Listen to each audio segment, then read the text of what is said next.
This is Nishkiyama. He should be enjoying the success of his decades of hard work and spending time with his best friend who was just released from prison, but Nishiki had a problem. You see, Nishiki is a bit of a nepo baby. He was a Sunflower Orphanage resident and was brought into the yakuza fold by the most respected man in the Tojo clan other than the elder chairman themselves, Shintaro Kazuma, along with his orphan brother, his twin flame, Kazuma Kiryu. Despite his familial connection to Kazuma, Kiryu was a lieutenant in the Dojima family. How he earned his title, the Dragon of Dojima. And Patriarch Dojima is the opposite of Kiryu in every way. He's loud, he's brash, he's a man who gets what he wants. Savage! I'm a savage! Oh! I'm a savage! Whatever I want, I'm going to get! Whatever I want, I have to get!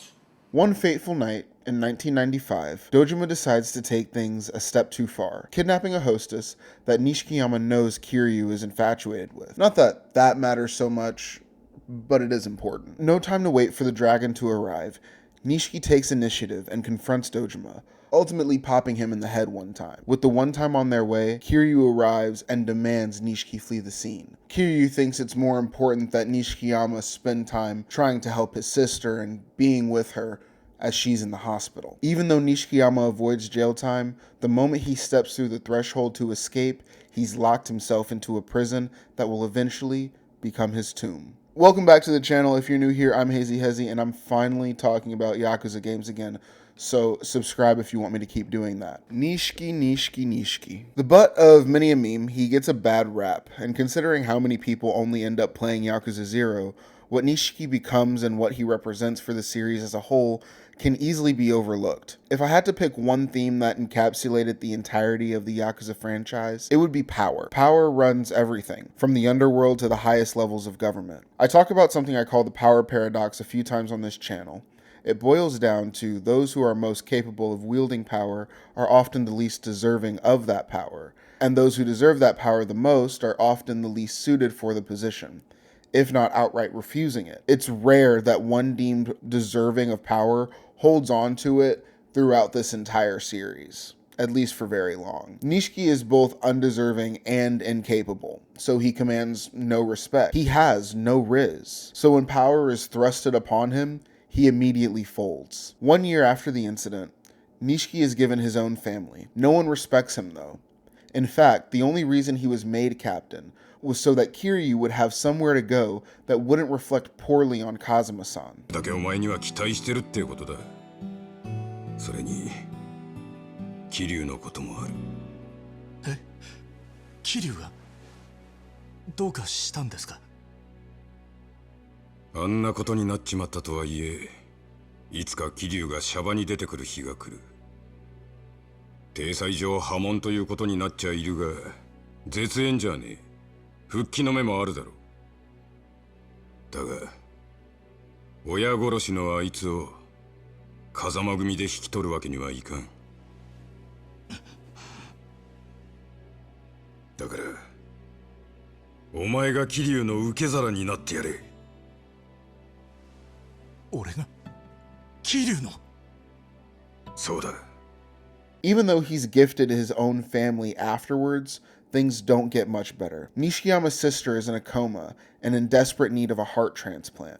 Her doctor, a slimy fucker, is willing to bump her up the list for 30 million yen. Unable to get this himself, he begs his captain, Matsuhige, who obliges eagerly, reveling in the power he holds over Nishiki. 俺に金を稼がせてくれ。3000万、どうしても必要なんだ。やり方はお前に任せる。だから頼む。力を貸してくれ、松重。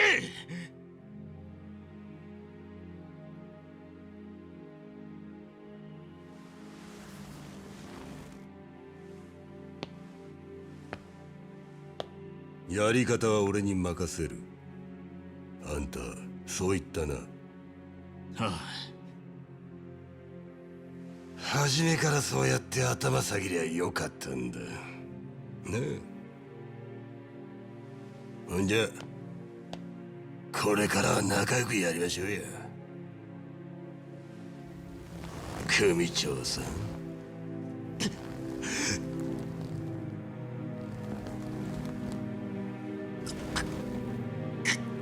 Deciding to go about it in the pettiest way possible, Matsuhige knocks over some shops in Kashiwagi's territory. This is doubly disrespectful, and Kashiwagi doesn't hold back.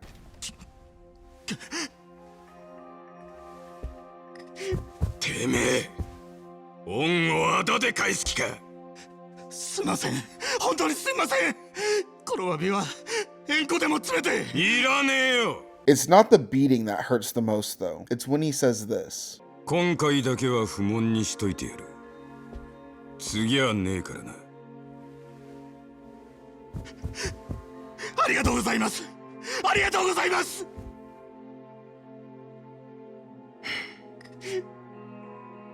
桐生ならこんなことには。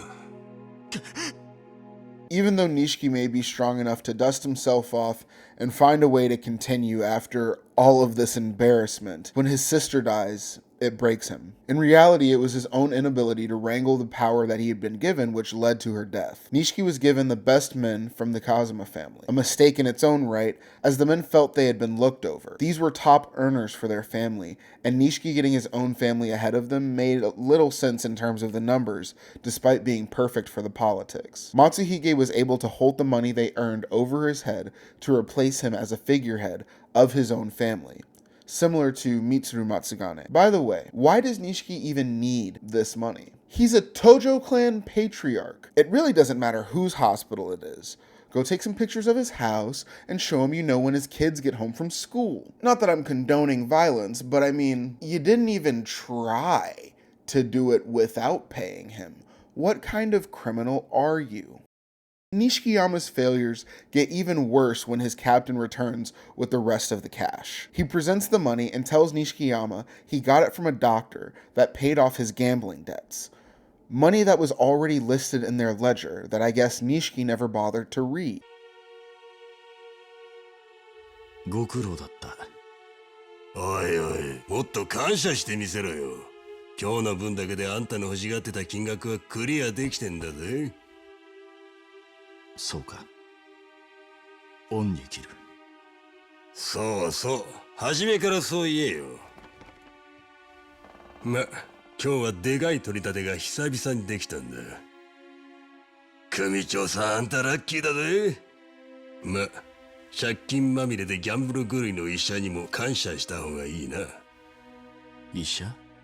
でもあの野郎も急に金ができたから返済するとか抜かしやがって。一体何やれかしたんだろうな。そいつからいくら切り取ったんだ？3000万だ。親の遺産でも入ったのかね。おい、何なんだ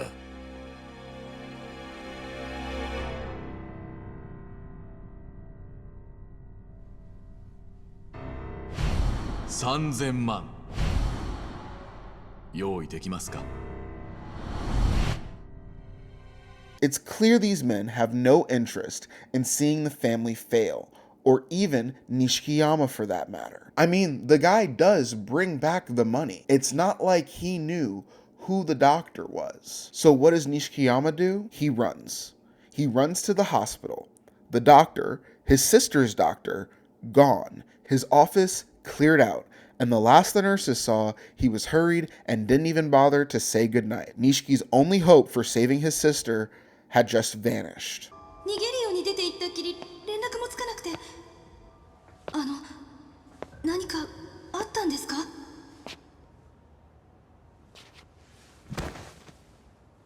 クソみてえなやつにも頭下げて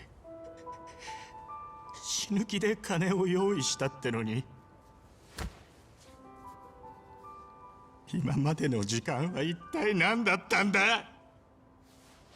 もう優子には時間がねえってのに。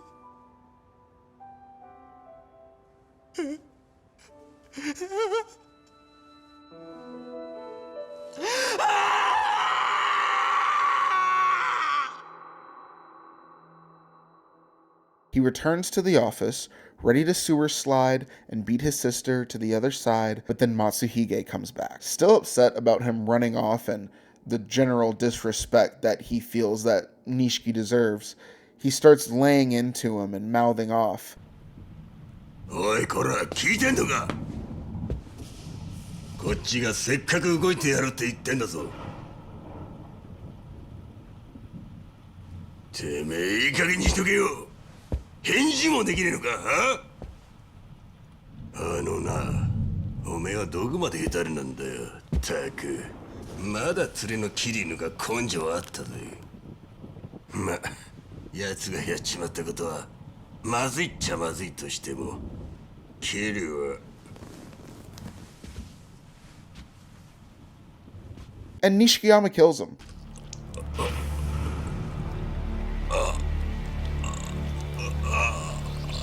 Pretty ruthlessly.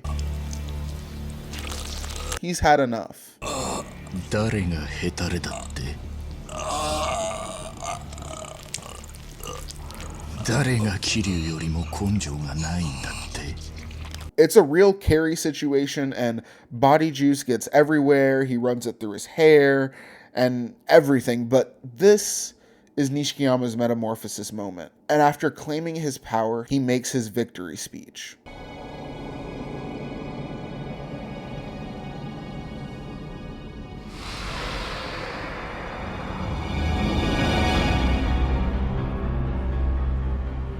一人殺すも二人殺すも同じじゃねえか。そうだ、そうだよ。とっくに道は決まっていたんだ。堂島を殺し桐生を見捨てたあの時から。やってやるよ。俺は必ずてっぺんに立ってやる。そのためなら何人だろうがぶっ殺してやる。 You see what happens, Larry? You see what happens when you fuck a stranger in the air? This is what happens. You see what happens, Larry? You see what happens, Larry? Do you see what happens, Larry, when you fuck a stranger in the ass? And his full name is Akira Nishikiyama. Bro's name is literally Akira, and I'm pretty sure that means something. I'm gonna look into it.